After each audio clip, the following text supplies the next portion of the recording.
Et c'est parti. Alors bonjour, bienvenue sur ma chaîne. Je m'appelle Danielle et aujourd'hui nous sommes le 24 décembre et c'est mon 4e épisode. Donc ici je vais vous entretenir de tricot principalement, puis un petit peu de blabla à la fin si il me reste encore là, du temps sur mon appareil là, que je suis en train de filmer. Donc oui, on est le 24 décembre et j'ai décidé de faire un épisode de podcast parce qu'aujourd'hui, moi, j'ai le privilège, un, d'être en congé et deux, d'être reçue ce soir. Alors, je n'ai pas de souper à préparer, je n'ai pas de grands préparatifs. La seule chose que j'avais à faire, c'était de me préparer. Et voilà, je suis prête parce que dès que je vais terminer de tourner cet épisode, je vais le téléverser sur YouTube et pendant qu'il va se téléverser, je serai en chemin pour aller passer la soirée chez mon garçon qui habite à environ une 50aine de kilomètres là, de chez moi. Donc, c'est pour cette raison que je me permets aujourd'hui, le 24 décembre, de faire un épisode. J'en ai pas fait depuis le mois de novembre, en fait. Et puis, j'avais envie de partager, de venir vous parler un petit peu là, des petits tricots que j'ai fait durant le mois de décembre. Et puis, j'avais envie de papoter un peu par rapport à la période de Noël parce que cette année, j'ai écouté beaucoup de vlogmas de plusieurs tricoteuses et puis ça m'a vraiment beaucoup amusée, mais beaucoup, j'ai beaucoup apprécié le travail que les podcasteuses ont fait. Je dis les podcasteuses parce que j'ai principalement regardé là, des femmes. Alors, c'est pour ça que je m'adresse au genre féminin aujourd'hui. Donc, c'est ça, j'ai écouté avec beaucoup de joie et beaucoup même parfois de l'émotion, certaines podcasteuses là, qui ont été d'une extrême générosité en termes de contenu, en termes de partage.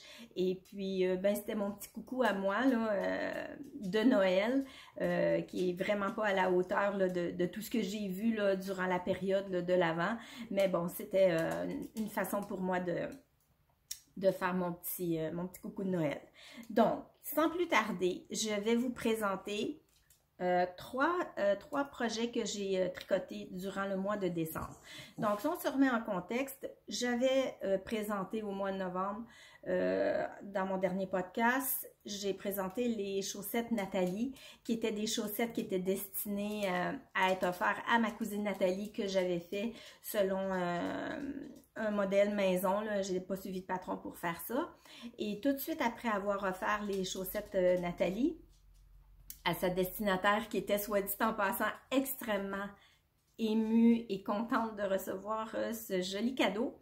Tout de suite après avoir terminé ces chaussettes-là, j'ai tout de suite commencé une deuxième paire de chaussettes qui, celle-ci, était destinée à mon garçon Philippe.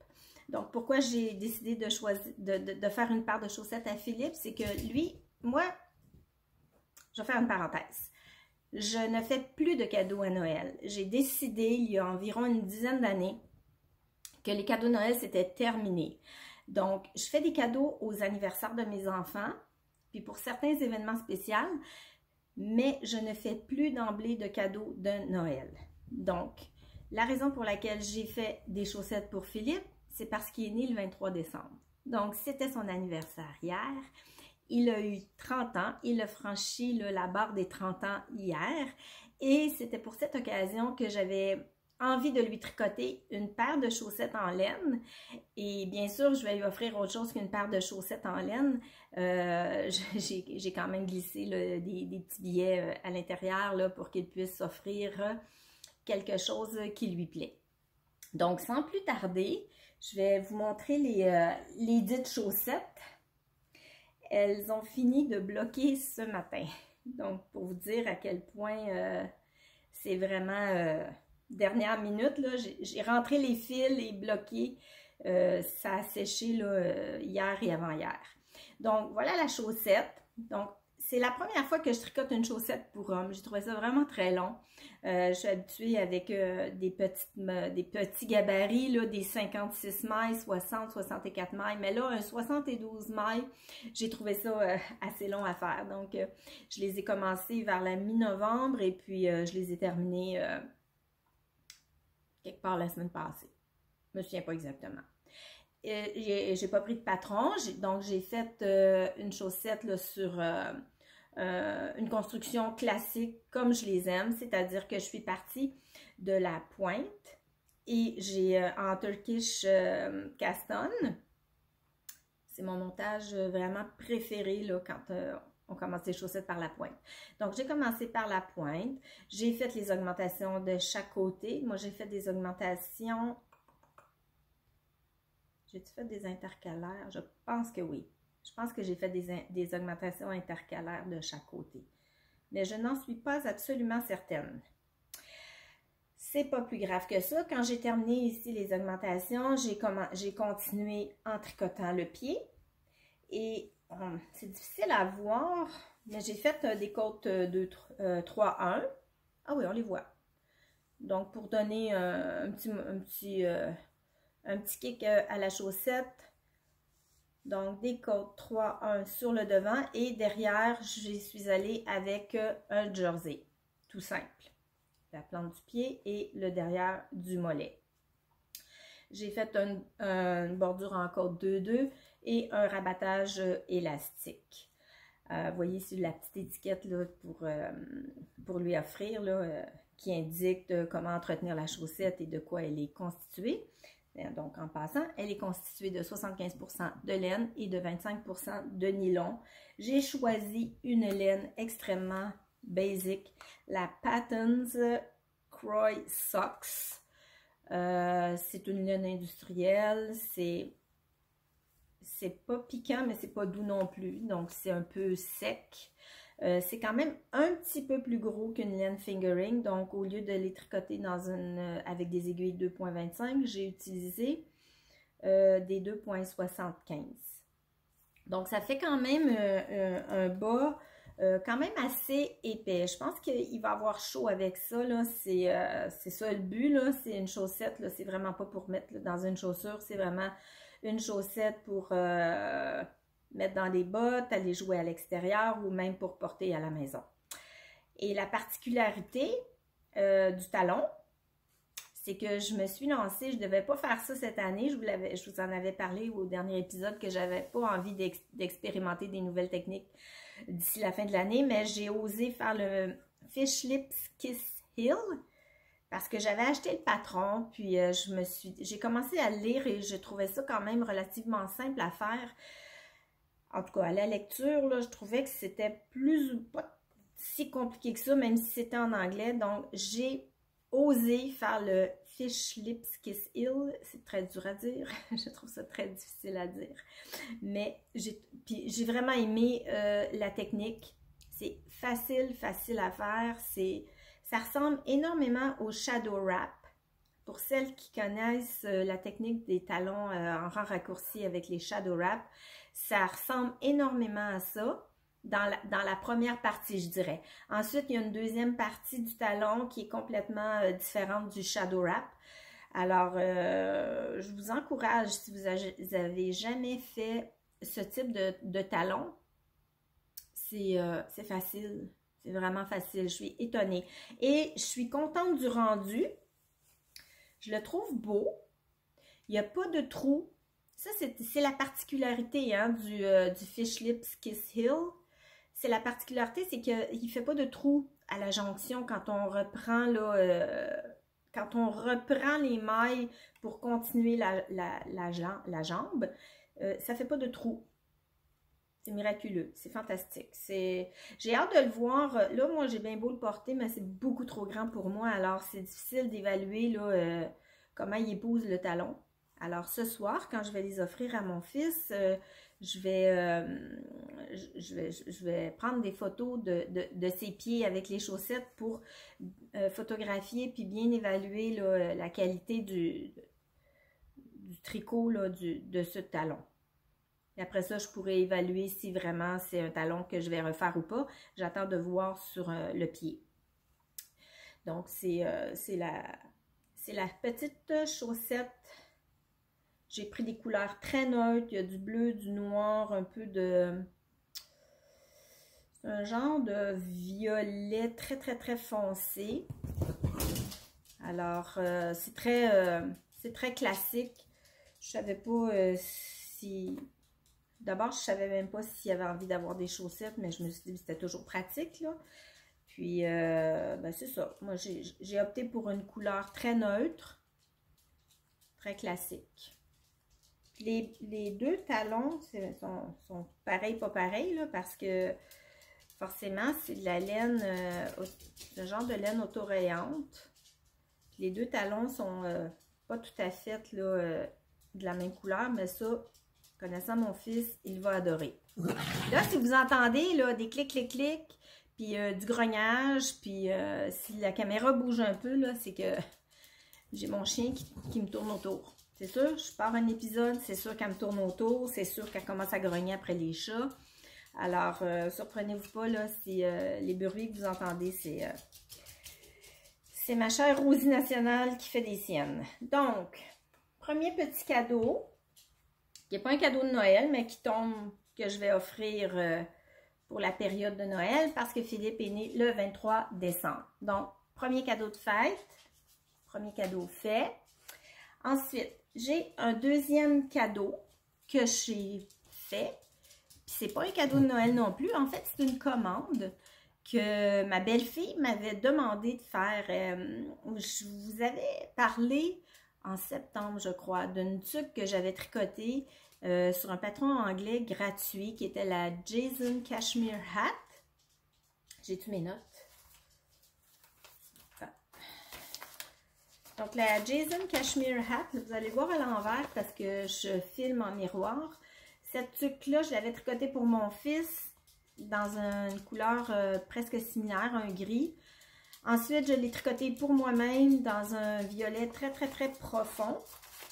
Et je l'ai tricotée là une troisième fois pour la copine de mon fils qui avait la tuque parce qu'elle met tout le temps la tuque à Frédéric. Elle la porte, elle l'adore. Donc, elle m'a demandé si je voulais lui tricoter à elle aussi une tuque. Pareil, j'ai offert de tricoter d'autres modèles. On a regardé toutes sortes de possibilités, mais elle voulait vraiment avoir la même tuque que Frédéric, mais dans une couleur différente. Alors, je lui ai tricoté, je vais la sortir de son sac. J'ai tricoté la Jason Cashmere Hat dans une laine un peu différente. J'ai pas pris de la hareng comme pour les deux premières. Sur celle-ci, j'ai choisi une laine teinte à la main. C'est un 100% mérino de Louise Robert, donc la teinturière Louise Robert.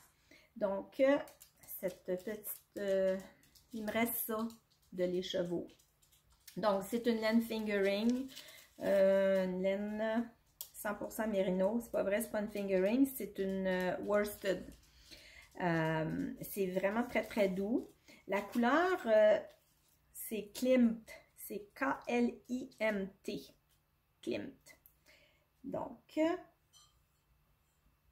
j'ai choisi cette couleur-là parce que c'est la couleur préférée de... Elle s'appelle Abby Shael. C'est sa couleur préférée. Elle voulait du jaune. J'ai même mis le pompon jaune qui va avec. Alors, comme elle me l'avait demandé, puis que ça me l'a demandé comme presque début décembre, ben je l'ai tricoté, puis comme je la vois pas nécessairement souvent, ben je vais lui offrir ce soir, parce que je vais la voir ce soir. Mais c'est pas en soi un cadeau de Noël. C'est juste parce que ça donne comme ça. Alors, quoi dire de cette tuque? J'en ai parlé dans 2 épisodes précédents. C'est des belles torsades, ça se tricote tout seul. En 2 jours, c'est terminé. J'adore les nuances de jaune comme ça, avec un peu de gris. Il y a même un peu de vert olive même comme nuance. C'est vraiment beau. J'adore. Puis avec le pompon jaune comme ça aussi, je trouvais ça beau. J'avais aussi peut-être l'opportunité de mettre le pompon blanc, mais finalement, je trouve que le jaune fait plus beau. Comme c'est sa couleur préférée, ben, j'y ai été pour la formule gagnante et j'y ai fait elle aussi son petite étiquette. Donc voilà pour la Jason Cashmere Hat. Version numéro 3, je pense que j'ai fait le tour de ce patron-là. Je l'adore, soit dit en passant, mais je vais expérimenter d'autres bonnets là, dans les semaines et les mois à venir. Donc, je pense que là, on a fait le tour là, du Jason Cashmere Hat. Donc, c'est un patron gratuit sur Ravelry. Je vous mettrai les liens en barre de description.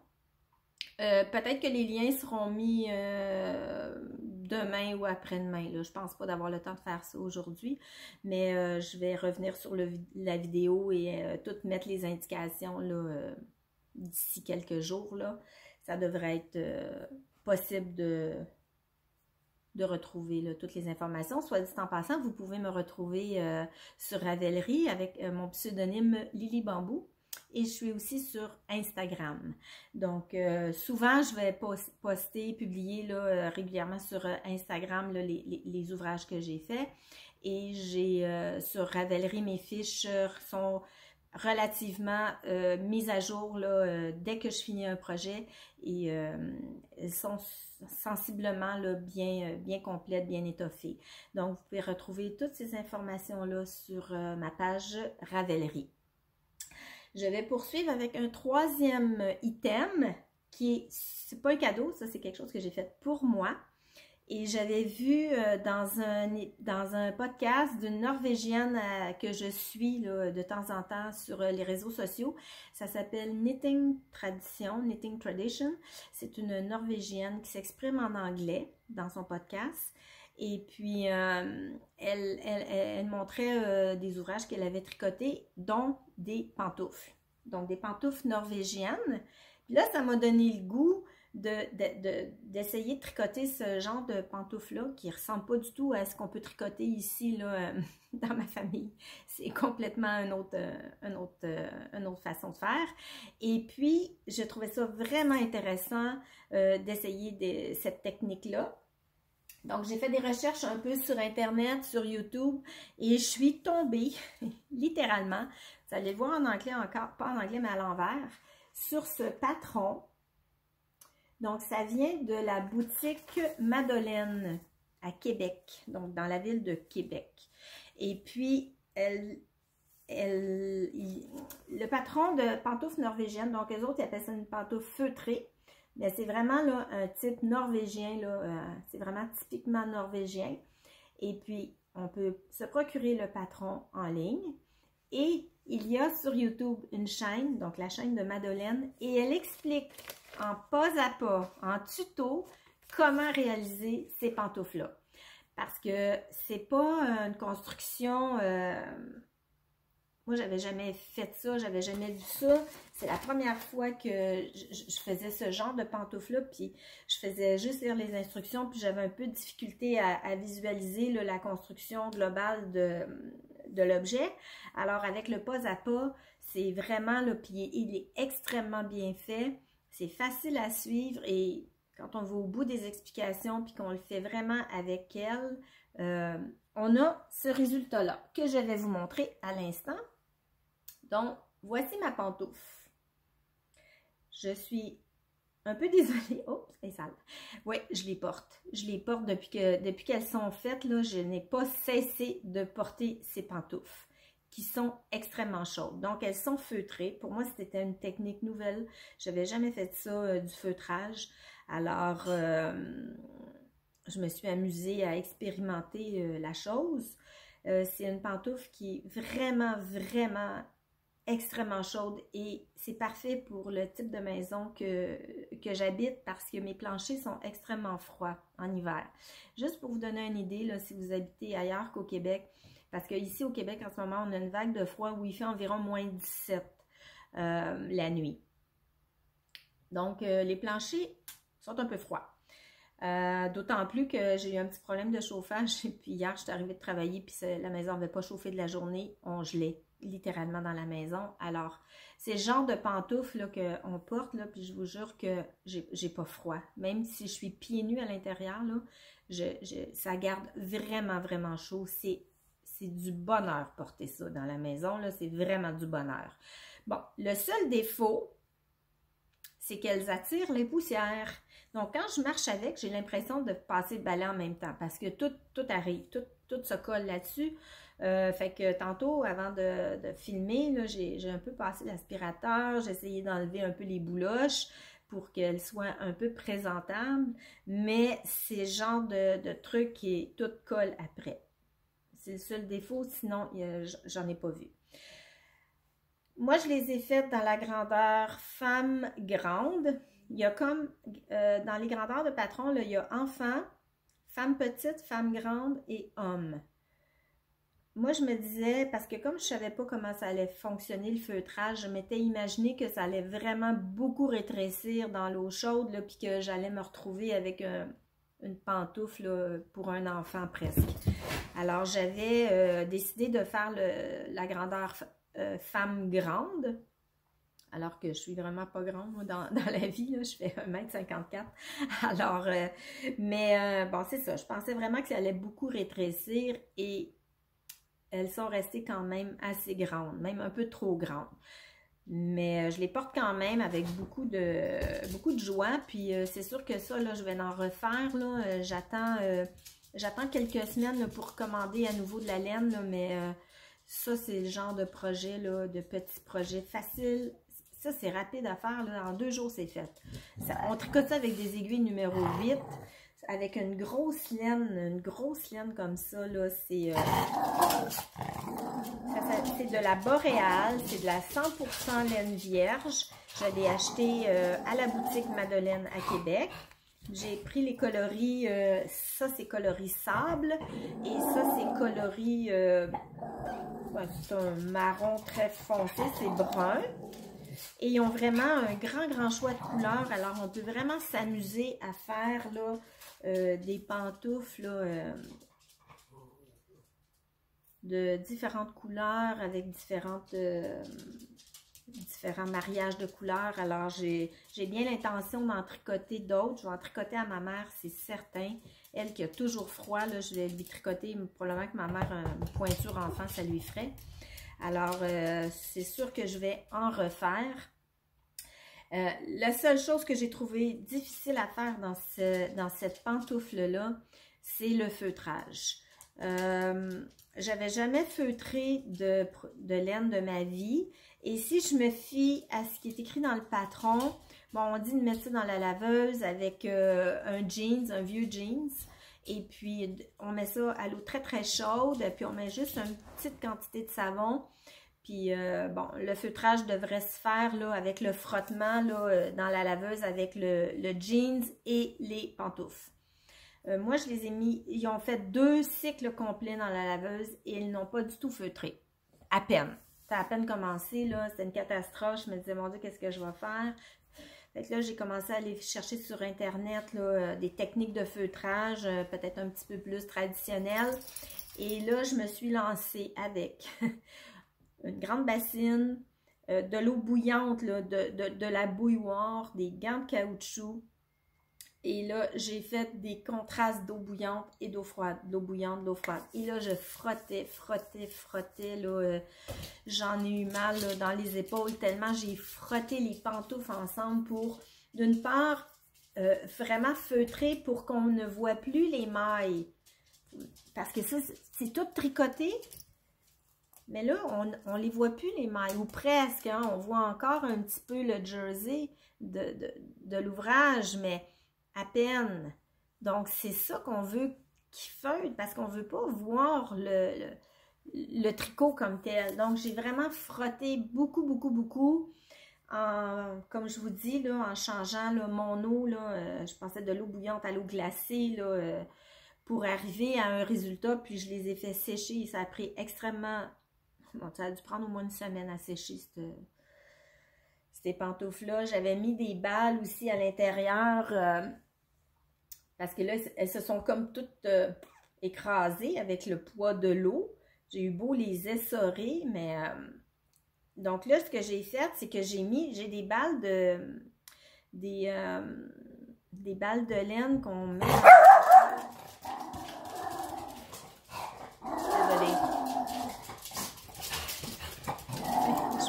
voisin est à côté puis qui travaille à l'extérieur, puis elle entend un micro-son, puis elle capote. Alors, bon, si je reviens à mes pantoufles, c'est ça, j'ai des balles de laine qu'on met dans la sécheuse, des grosses balles de laine feutrées. Et puis là, j'ai pris ma balle de laine que j'ai rentrée ici à l'intérieur pour que ça fasse une forme.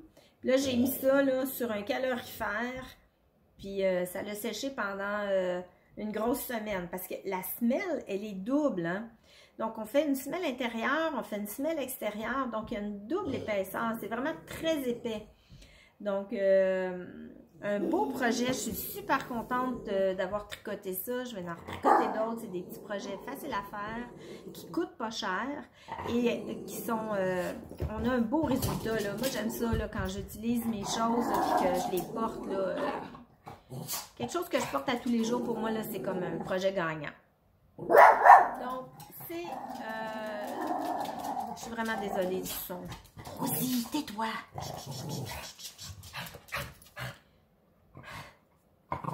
Donc, c'est mes 3 projets qui sont terminés pour le mois de décembre.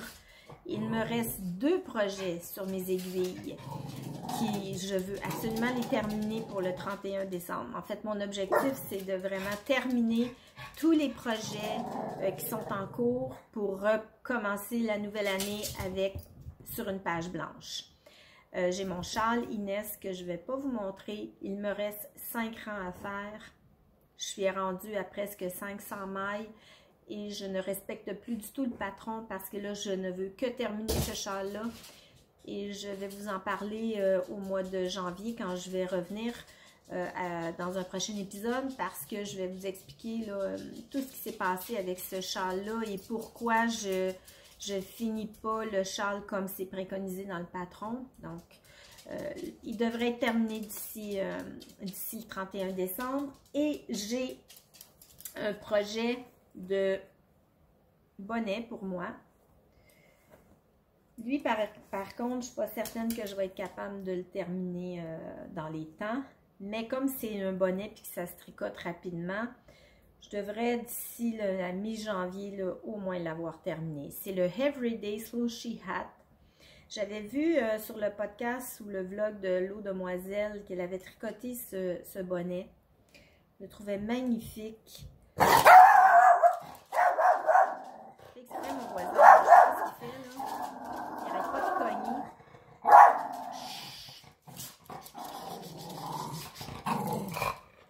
Donc, c'est le Everyday Slushy Hat que j'avais vu tricoté par L'Eau Demoiselle. Je le trouvais vraiment magnifique et j'avais décidé de le tricoter. J'avais des laines à la maison pour le faire. Donc, je le tricote avec une fingering doublée d'un mohair.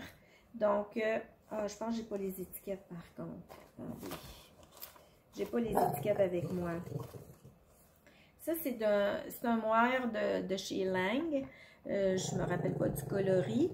Et puis ça, c'est une laine à chaussettes fingering de chez Laine Biscotte. C'est une laine avec du stélina dedans. On peut voir la brillance là. Et puis, quand on marie les deux laines ensemble, donc sur le coup, ça fait un mariage un peu improbable. Par contre, quand les deux laines sont tricotées ensemble, ça donne ça. Puis je trouve ça très beau. J'ai très hâte de voir l'effet là. Parce que là, on tricote sur des 2,25 en ce moment. C'est très, très long. Donc, j'ai 120 mailles sur des 2,25. Puis j'ai encore un bon 6 cm de jersey à faire. Après ça, on va tomber sur une aiguille numéro 3. Puis là, je pense que ça va être un peu plus vite.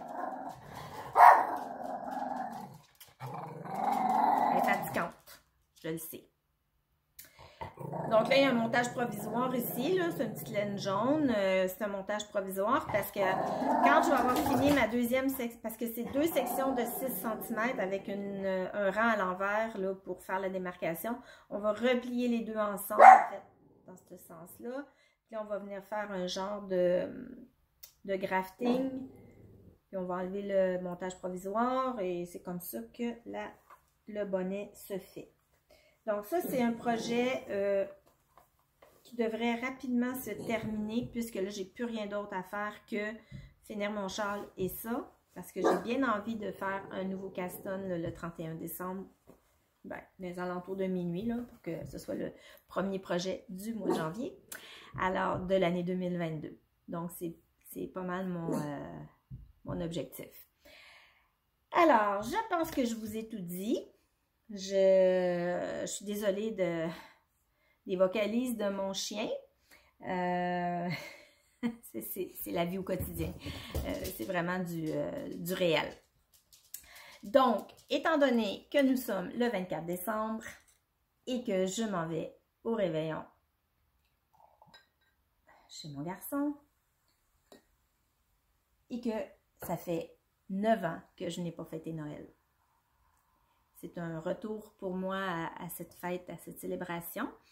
Alors, je vous offre mes vœux les plus sincères, malgré les temps un peu spéciaux dans lesquels nous vivons présentement. J'ai une pensée particulière pour tous les gens qui sont seuls, les gens qui ne fêteront pas Noël pour quelque raison que ce soit. Une pensée bien spéciale pour tous ces gens-là. Il y a l'eau demoiselle qui nous a fait pleurer. Je suis presque émue, je fais juste y penser puis je suis presque émue. L'eau demoiselle a été très authentique dans son dernier vlog et puis elle a eu un débordement d'émotions et quand je l'ai regardée cette semaine, j'ai pleuré avec elle. Alors, un beau clin d'œil à Lauriane. Si jamais tu passes par ici, je te fais un gros câlin. Ça a été très puissant ta fin de vlog. C'est vrai que les parents qui sont séparés et qui doivent se partager les enfants dans le temps des fêtes, c'est pas évident. Je vous dirais que c'est pas parce qu'ils sont rendus à 30 ans que c'est plus facile.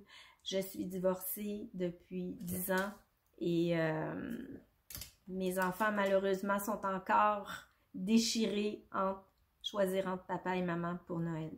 Et cette année, après 9 ans d'absence, c'est moi qui va aller fêter Noël avec eux. J'ai aussi 2 petits-enfants, puis j'ai jamais fêté Noël non plus avec eux. Alors, ça va être la première année que je fête Noël avec ma petite fille Abigail et mon petit-fils Théodore, qui ont respectivement 4 ans et 1 an. Donc, oui, c'est déchirant des fois Noël. Pas toujours facile. Et cette année, ben, je suis contente parce que c'est mon tour. Alors, je vous souhaite un très joyeux Noël. Portez-vous bien, continuons à tricoter, continuons à être tricotés serrés parce que le tricot, ben, ça apporte de la joie, en tout cas à celles et ceux qui aiment tricoter évidemment, et grâce à vous, mes soirées puis mes journées de congé sont plus agréables parce que avec les temps qu'on vit,